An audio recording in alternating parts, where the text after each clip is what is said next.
Buenas tardes.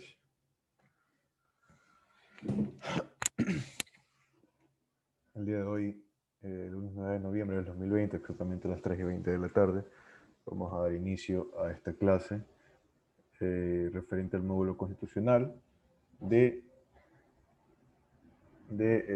formación jurídica y eventos judiciales. Para esto, en primer lugar, quisiera retroalimentar lo que ha sido el deber enviado. Para esto voy a solicitar... Mis audífonos de confianza. ¿Aló? Sí, buenas tardes. Para esto voy a Buenas tardes. solicitar... ¿Cómo está? Para esto voy a solicitar la intervención de cada uno de ustedes respecto del deber. El deber enviado de los artículos 103 al artículo 111. ¿Ya? Sí. Empezamos con Elizabeth Campi, por favor. Buenas tardes, Elizabeth. Ya. Pon las páginas. ¿Ya? Ya. A ver. Mi resumen. En relación a los desarrollos de los artículos 103 al 111 de la Constitución, en la sección cuarta se encuentran los artículos 103 al 107 que hablan sobre la democracia directa. El artículo 103 hace referencia a lo que es la iniciativa popular normativa. Dentro de este, la idea principal es que la iniciativa se encuentra regulada en nuestro sistema jurídico, tanto en la Constitución como en el reglamento interno de la función legislativa. A pesar de que nada señala en relación a su procedimiento de formación, pero es una garantía establecida en la Constitución.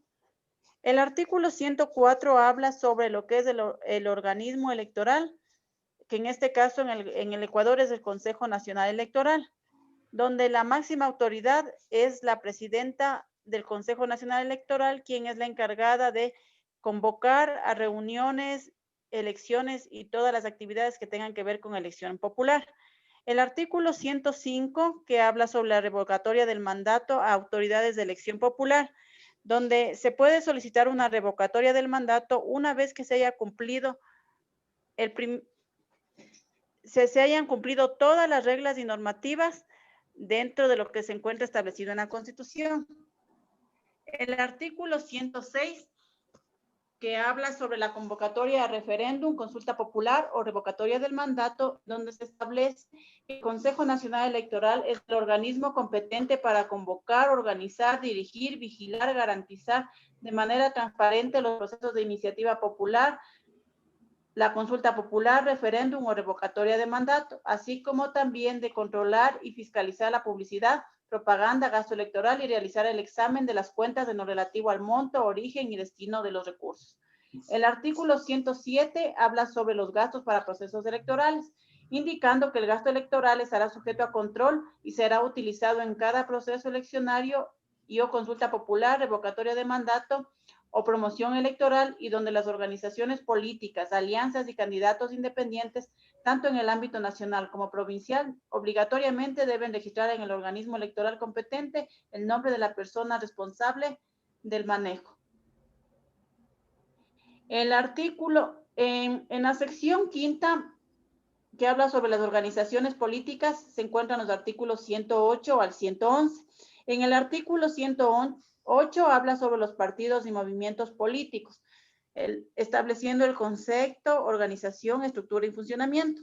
Dentro de este artículo se establece que los partidos y movimientos políticos del Ecuador son organizaciones de carácter político electoral con derecho a participar en los procesos electorales del país y se encuentran regulados por el Consejo Nacional Electoral y el Tribunal Contencioso Electoral. En el artículo 109 trata sobre los documentos a presentar los partidos políticos y movimientos políticos, para lo cual la inscripción de partidos y movimientos se deben realizar en el Consejo Nacional Electoral y quien aplica la ley recibe los requisitos conforme a lo establecido en el registro de organizaciones políticas. Y para inscribir un partido político se necesita, entre otras cosas, que el partido tenga afiliados que correspondan al menos del 1.5% del padrón electoral, entregar al CNE la declaración ideológica, acta de fundación, entre otros. El artículo 110 habla del financiamiento de los partidos y movimientos políticos, en donde la información de los recursos que mueven las organizaciones políticas en el Ecuador, al no ser públicas, el Código de la Democracia obliga a los partidos y movimientos a publicar sus ingresos en la página web. Finalmente, el artículo 11 establece el reconocimiento de derechos de partidos y movimientos políticos e indica que la democracia exige que el reconocimiento legal de un partido debe sustentar principios doctrinarios que lo individualicen para así llegar a evitar equívocos y confusiones con otros partidos, acompañando así un programa de acción político en consonancia con un sistema democrático. Esas son las ideas principales que saqué de los artículos que mandó a realizar. Listo, muchas gracias. Muy completa su intervención, Elizabeth. Muchas gracias. Ya. Proseguiremos entonces con la clase del día de hoy, con los artículos posteriores, específicamente con el artículo 112 de nuestra Constitución de la República del Ecuador, donde vuelve a tratar los términos partidos y movimientos.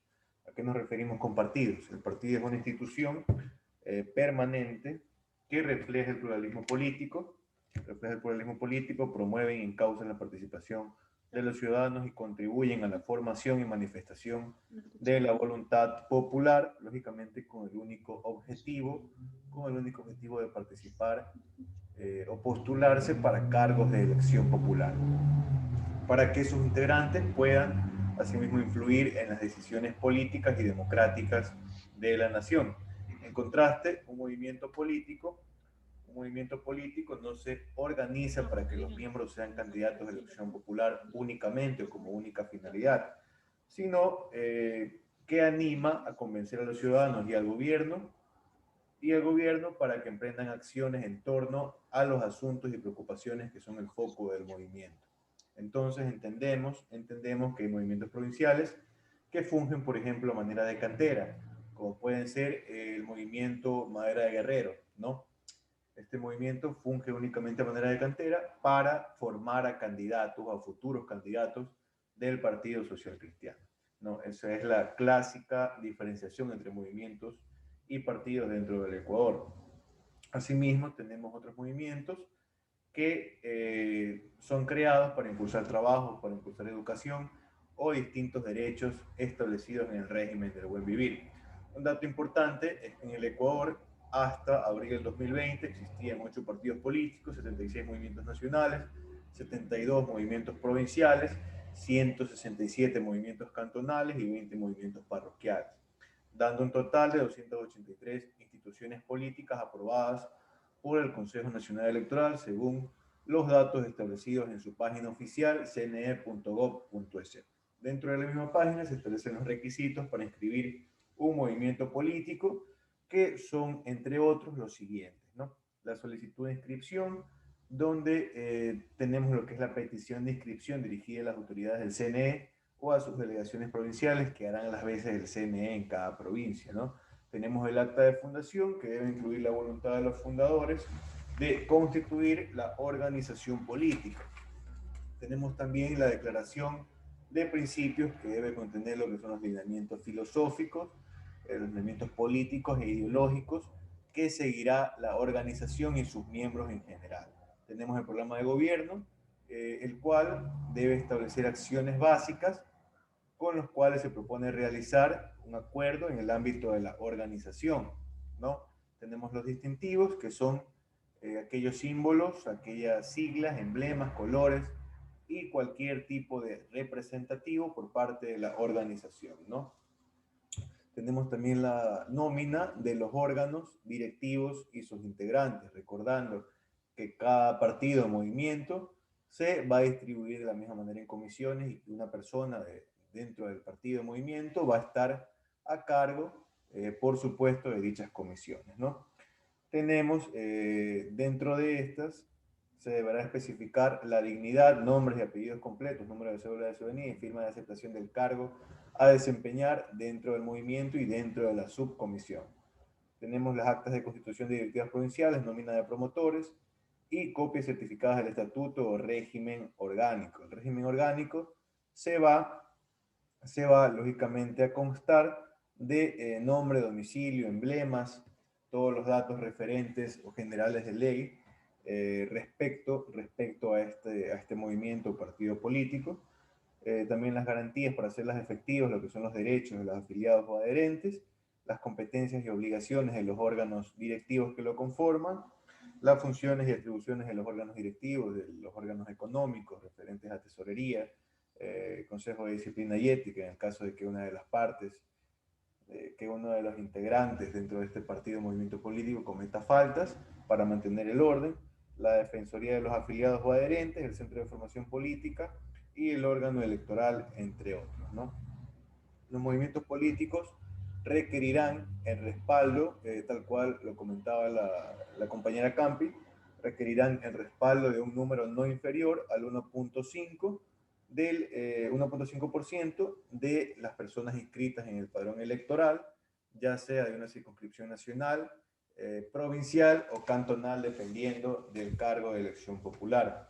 Los integrantes de los movimientos o partidos políticos que inscriben su candidatura para cualquier cargo de elección popular, asimismo deberán hacer público, su supuesto programa de gobierno, con el cual las personas que estén interesadas, la ciudadanía que esté interesada, podrá lógicamente receptar dicha información y comparar propuestas entre distintos candidatos, ¿no? Lógicamente, en virtud del principio de publicidad. Respecto al artículo 113, muestra prohibiciones para postularse a cargos de elección popular. Es decir, en base a estas prohibiciones, las distintas organizaciones políticas, los distintos partidos de movimientos contrarios podrán asimismo por medio de su representante legal, nacional o provincial, presentar objeciones en el plazo de 48 horas posteriores a la inscripción de un candidato, ¿no? Asimismo, y precautelando el derecho a la defensa, dichas objeciones se correrán traslado al candidato objetado en el plazo de un día. Asimismo, en el plazo de un día, él mismo podrá dar contestación a dicha objeción. Es así que con la contestación o la no contestación que se constituye en rebeldía, el CNE o la entidad que haga veces el CNE lo resolverá en el plazo de 2 días totales, ¿no? Las objeciones respecto de candidaturas nacionales se presentarán en el CNE y las objeciones a los candidatos, a las candidaturas regionales se presentarán ante la Junta Provincial que tenga como sede la capital de la correspondiente región, ¿no? Todo lo manifestado tiene como base legal el artículo 101 del Código de la Democracia vigente. Las prohibiciones a las que hacía alusión según el artículo 113 de la Constitución son las siguientes. La del numeral 1 establecido en el 113, que determina no poseer contratos con el Estado para ejecución de obra pública, prestación de servicios públicos o explotación de recursos naturales, entendiéndose como prestación de servicios públicos todas aquellas actividades llevadas a cabo por los organismos del Estado, como pueden ser las actividades más ínfimas, como la de un profesor en una universidad pública. Este profesor, antes de inscribir su candidatura, deberá o tendrá dos opciones. En primer lugar, renunciar a su trabajo o en segundo lugar, solicitar una licencia. Solicitar una licencia de trabajo, es decir, permisos otorgados por el empleador para ausentarse por un determinado tiempo, ¿no?, de sus funciones. Si gana en la elección, obviamente, podrá renunciar sin problemas de su ex trabajo, de su anterior trabajo. Sin embargo, si pierde, podrá volver a sus antiguas funciones gracias a dicha licencia.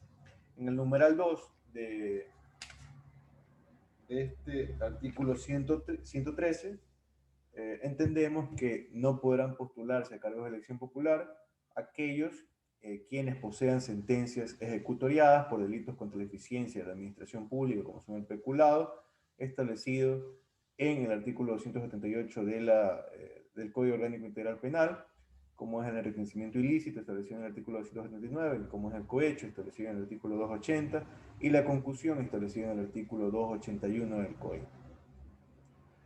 Asimismo, por delitos sancionados con reclusión, es decir, que la persona que quiera postularse haya cumplido sentencia ejecutoriada por delitos sancionados con reclusión, que, es decir, al momento de decir reclusión nos referimos a penas privativas de libertad o delitos con una pena privativa de libertad de más de 5 años, según establecido en el artículo 541 del COIP, referente a la caducidad, ¿no? En el numeral 3 tenemos como prohibición también para acceder a cargos populares a aquellas personas que adeuden pensiones alimenticias. Para comprobar que no se adeudan pensiones alimenticias, el interesado deberá solicitar mediante escrito dirigido al juez de niñez y adolescencia que lleva su proceso, providencia en la cual el Departamento de Pagaduría constate por supuesto, de la no existencia de deudas. Eso se debe hacer idealmente. Sin embargo, en casos extremos, la persona interesada podrá acceder directamente a la página SUPA en el Internet y desmaterializar esta página, solamente en casos extremos y cuando ya esté cerca el tiempo de la inscripción de las candidaturas, como por ejemplo, esa sería una causal para que se acepte la desmaterialización. No se podrá denegar lo que son los derechos de participación por el simple hecho de que el interesado se encuentre demandado, sino que expresamente y acorde a la norma deberá adeudar pensiones alimenticias. De acuerdo al numeral 4, que vamos a proceder a leerlo.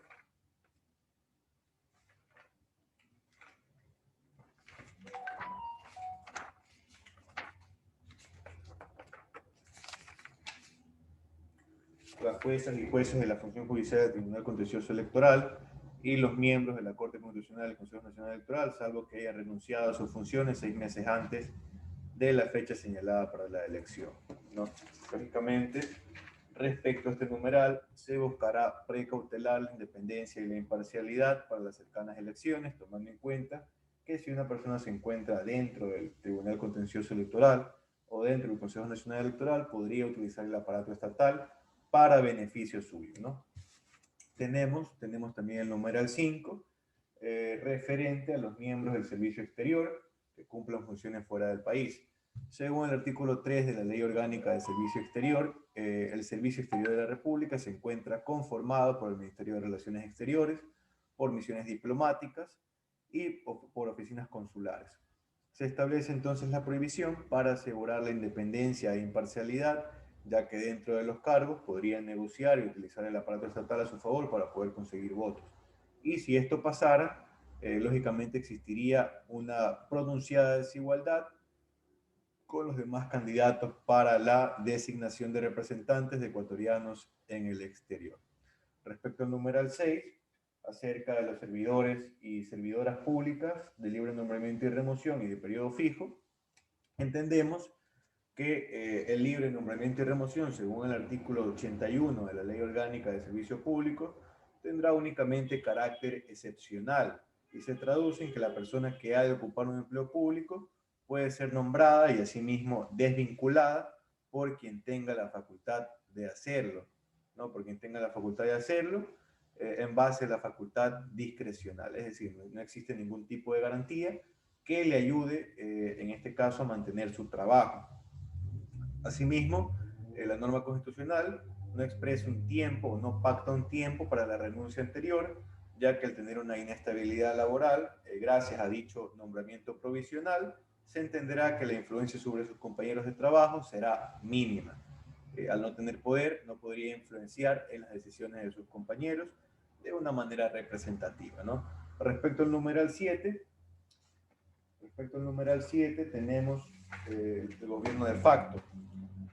Este numeral afirma que quienes hayan ejercido, quienes hayan tomado el mando del país por gobiernos de facto o a la fuerza con dictadura, en base a este razonamiento no podrán acceder a los cargos de elección popular. En base a este razonamiento, el triunvirato militar, conformado por Alfredo Poveda, que representó la Fuerza Naval, Guillermo Urán Arcentales, que representó la Fuerza Terrestre, y Luis Leoro Franco, que representó la Fuerza Aérea, y que derrocó al general Guillermo Rodríguez Lara, ninguno de estos señores podrá acceder a cargos de elección popular y el CNE no procederá a inscribirlos o a postularlos para lo mismo, ¿no? Estará completamente prohibida su postulación a estos cargos de elección. Respecto al numeral 8, no existe mayor explicación. Manifiesta que los miembros de las Fuerzas Armadas y de la Policía Nacional en servicio activo no podrán acceder a los cargos de elección popular. Procederemos entonces al artículo 114, que determina expresamente lo siguiente: las autoridades de elección popular podrán reelegirse por una sola vez, consecutivo o no, para el mismo cargo. Las autoridades de elección popular que se postulen por un cargo diferente deberán renunciar al que desempeñan anteriormente, ¿no? Este artículo actualmente se muestra en su forma original, tal cual se promulgaba en la primera edición de la Constitución de la República del Ecuador en el año 2008, ¿no? Digo forma original, ya que el 3 de diciembre del 2015, la mayoría del bloque Alianza País en la Asamblea Nacional aprobó el proyecto remitido por el expresidente Rafael Correa, en el cual se permitió la reelección indefinida por debajo de la mesa y entre gallos de medianoche, ¿no? Sin embargo, el 4 de febrero del 2018 en Ecuador se realizó un plebiscito compuesto por 7 preguntas. Las 5 primeras preguntas a manera de referéndum, y las 2 finales a manera de consulta popular. Consulta popular, ya que modificarían únicamente leyes menores, ¿no? La pregunta 2 fue acerca de la reelección indefinida, y el pueblo ecuatoriano dio paso a la alternabilidad en el poder, poniendo por encima los derechos de todas las personas en sociedad, a intentar postularse a cargos de elección popular, por encima de los derechos de participación individuales de personas que deseen perpetrarse indefinidamente en el poder, ¿no? En un cargo público. Proseguimos entonces con el artículo 115 de la Constitución de la República del Ecuador, que manifiesta que el CNE destinará igual cantidad de presupuesto a cada uno de los partidos políticos participantes en la fiesta democrática, basándose en parámetros acerca, por ejemplo, si es candidato nacional o si es candidato provincial o cantonal. En base a estos parámetros podrá entregar presupuestos, ¿no? Asimismo, el CNE se encargará de habilitar espacios institucionales, espacios de debate, en los cuales los candidatos puedan publicitar su programa de trabajo y refutar ideas de otros candidatos. Los sujetos políticos no podrán contratar vallas publicitarias de ninguna índole, y por supuesto, los medios de comunicación deberán rechazar de oficio cualquier tipo de publicidad política durante la elección, ¿no? La publicidad política que se acepte en el Ecuador o que se podría aceptar es aquella que se presenta posterior a la posesión de una autoridad de elección popular, como por ejemplo cuando una persona, un alcalde, hace una obra y publica su nombre refiriendo que él hizo dicha obra. Ahí estaría lógicamente acorde a la publicidad política. Al decir medios de comunicación, no se incluyen las redes sociales y las publicidades pagadas en estas, ya que las redes sociales no sirven meramente como medios de comunicación, sino como una expresión del derecho al ocio. En el caso de que organizaciones políticas incumplan con estas disposiciones, se procederá a activar por parte del CNE mecanismos de control de propaganda y reducción de presupuesto destinado al movimiento infractor, ¿no? Según el artículo 116, se trata sobre los parámetros de las elecciones pluripersonales, ¿no? Para esto habrá que diferenciarse las elecciones unipersonales, que eligen cargos ocupados por una sola persona, como pueden ser presidente, prefecto, alcaldes, de las elecciones pluripersonales, en donde se eligen a integrantes de órganos colegiados, como es asambleístas, concejales, y para esto se tomarán en cuenta principios de equidad, principios de igualdad de voto, alternabilidad entre hombre y mujer y principios de no discriminación, ¿no? Es así que hemos terminado con los principios de participación dentro de la planificación académica. Tocaría ahora el tema de los derechos o los principios de aplicación de derechos establecidos en el artículo 10 de nuestra Constitución. Nos vamos a remitir al artículo 10, que declara como sujetos de derecho en el Ecuador a las personas, en primer lugar, después a las comunidades, pueblos y nacionalidades, tercero a los colectivos entendiéndose como cualquier forma de agrupación social, como por ejemplo sociedad de artistas, sociedades de payasos, LGBTI, entre otros, ¿no? Todas estas personas, comunidades, pueblos y nacionalidades y colectivos se constituyen como sujetos de derechos y de deberes y derechos, ¿no? Sin embargo, la naturaleza es un sujeto únicamente de derechos, ¿no? Indirectamente, cuando revisamos los derechos de libertad en el artículo 66 en anteriores clases, hicimos alusión a los principios de aplicación de derechos establecidos en el artículo 11 de nuestra Constitución. Sin embargo, los retomaremos y realizaremos una pequeña miscelánea de todo lo que constituye el artículo 11, ¿no? Los derechos, entonces, según el artículo 11, se podrán solicitar de manera individual o colectiva, según su numeral 2, que plasma el principio de no discriminación, que manifiesta lo siguiente: nadie podrá ser discriminado por razones de etnia, lugar de nacimiento, edad, sexo, identidad de género, identidad cultural, estado civil, idioma, religión, ideología, afiliación política, pasado judicial, condición socioeconómica, condición migratoria, orientación sexual, estado de salud, portar VIH, discapacidad, diferencia física, ni por cualquier otra distinción personal o colectiva, temporal o permanente, que tenga por objeto o resultado menoscabar o anular el reconocimiento, goce y ejercicio de derechos, ¿no? En base a esto, se plasma el principio de no discriminación, y este principio de no discriminación es una exteriorización de la igualdad formal, que manifiesta una garantía de identidad de trato a todos los destinatarios de la norma jurídica. Es decir, la norma debe aplicarse de igual manera para todas las personas dentro del Ecuador, dentro de la sociedad.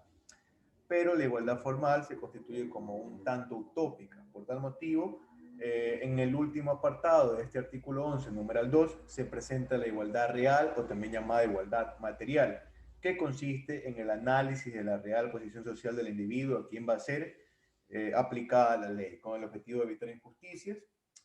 La igualdad material o real se llevará a cabo mediante medidas de acción afirmativa, es decir, medidas legales, administrativas o prácticas encaminadas a reducir prácticas discriminatorias y la desigualdad hacia sectores que históricamente han sido excluidos, como por ejemplo los afroamericanos, los montubios, los homosexuales, entre otros, ¿no? Por medio de dos mecanismos: tratamientos preferenciales o mecanismos de selección expresa. Los derechos, asimismo, y según el artículo 11, numeral 3, serán de directa e inmediata aplicación, recordando que según el artículo 425 de la Constitución de la República del Ecuador, la Constitución se encuentra en la cúspide de la pirámide de Kelsen, por tal motivo no le pedirá favores, ni se restringirá por ninguna norma inferior. Asimismo, los servidores públicos, administrativos o judiciales deberán aplicar el principio de favorabilidad cuando se traten de derechos y garantías constitucionales. Acerca del principio de favorabilidad, el artículo 76, numeral 5 de la Constitución de la República del Ecuador expresamente manifiesta lo siguiente: en caso de conflicto entre dos leyes de la misma materia que contemplan sanciones diferentes para un mismo hecho, se aplicará la menos rigurosa, aun cuando su promulgación sea posterior a la infracción. Asimismo, en caso de dudas sobre una norma que contenga sanciones, se le aplicará en el sentido más favorable a la persona infractora. De la misma manera, el artículo 5, numeral 2 del COIP, Código Orgánico Integral Penal, plasma dicho principio de favorabilidad, ¿no? Asimismo, será inconstitucional cualquier acción u omisión que disminuya, menoscabe o anule injustificadamente el ejercicio de derechos por parte de servidores públicos, tomando en cuenta el artículo 169 de la Constitución de la República del Ecuador, acerca de que no se sacrificará la justicia por la sola omisión de formalidades. Por la sola omisión de formalidades. Entendiendo entonces que si no se reforma la demanda inicial, no existirá necesidad de declarar nulidad de procesos, ¿no? Sino únicamente como mera formalidad. Y tomando en cuenta también el artículo 11, numeral 9 de la Constitución de la República del Ecuador, que textualmente expresa que el más alto deber del Estado consiste en respetar y hacer respetar los derechos garantizados en la Constitución. Por tal motivo, los funcionarios públicos no podrán menoscabar dicho respeto, ¿no? Dicho respeto de los derechos constitucionales. Se entenderá como abusos o como ejemplo de abusos por parte de funcionarios públicos, la detención arbitraria, ¿no? Por parte de servidores públicos policiales. Es decir, cuando no existe probabilidad o evidencia de la comisión flagrante de un delito, cuando no existan boletas de captura emitidas por un juez competente, ¿no? De esta manera se estaría violentando el debido proceso. Otra forma de abuso es la violación del derecho a la tutela judicial efectiva en cualquiera de sus etapas, como puede ser, por ejemplo, no permitir el acceso a la justicia, no brindar un defensor público en el caso de que el procesado no tenga medios económicos para contratar a uno privado, entre otras vulneraciones de derechos, ¿no?, que se podrían dar. También tenemos el error judicial, que es el falso concepto que tiene el juez respecto de la verdad de los hechos que son materia del proceso. Existirá error judicial en tres circunstancias. En primer lugar, cuando hay una errónea apreciación de los hechos, cuando hay un mal encuadramiento de las circunstancias fácticas en el ordenamiento jurídico o la utilización errónea de normas legales. Si la errónea apreciación de los hechos se ha validado, en virtud de documentos o testigos falsos por fraudes procesales, como por ejemplo que se compruebe la existencia de una persona que se creía muerta, la parte afectada podrá en cualquier tiempo, en cualquier momento, proponer ante la Corte Nacional de Justicia un recurso de revisión, ¿no? Cuando se compruebe entonces, de esta manera legal o de cualquier otra, la inadecuada administración de justicia por parte de funcionarios o servidores públicos, el Estado reparará a personas afectadas y ejercerá de forma inmediata el derecho de repetición en contra de las personas responsables del daño producido, sin perjuicio de las responsabilidades civiles, penales y administrativas, y entendiéndose el derecho de repetición. El derecho de repetición, según los autores colombianos Luis Bravo Restrepo y Joaquín Córdoba, se entenderá de la siguiente manera.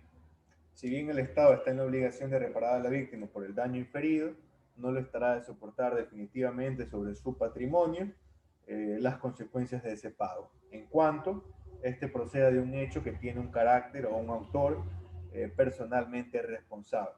Ante las circunstancias descritas, es natural que el desencadenante de tales daños deba hacerse personalmente responsable de los mismos y, en consecuencia, es perfectamente coherente con un sano sentido de justicia y la reparación de los daños ocasionados. Que el Estado, en primer lugar, repare los daños ocasionados a aquella persona a quien se le han vulnerado los derechos constitucionales, pero que, sin embargo, el Estado repita ante aquel funcionario público que perpetró personalmente dichos datos, ¿no? Gracias por el día de hoy. Quisiera recordarles asimismo que el deber para la próxima semana ya se encuentra subido a la plataforma Edmodo. El deber consiste en lo siguiente: desarrollar los artículos 167 hasta el artículo 176 de la Constitución, correspondientes al capítulo cuarto, Función Judicial y Justicia Indígena. Dicho deber se podrá entregar hasta el miércoles a las 12 de la noche. Miércoles 11 a las 12 de la noche. Eso ha sido todo. Asimismo, quisiera agradecerles por su atención y desearles un feliz inicio de semana. Muchas gracias. Hasta luego. Hasta luego. Gracias. Hasta luego.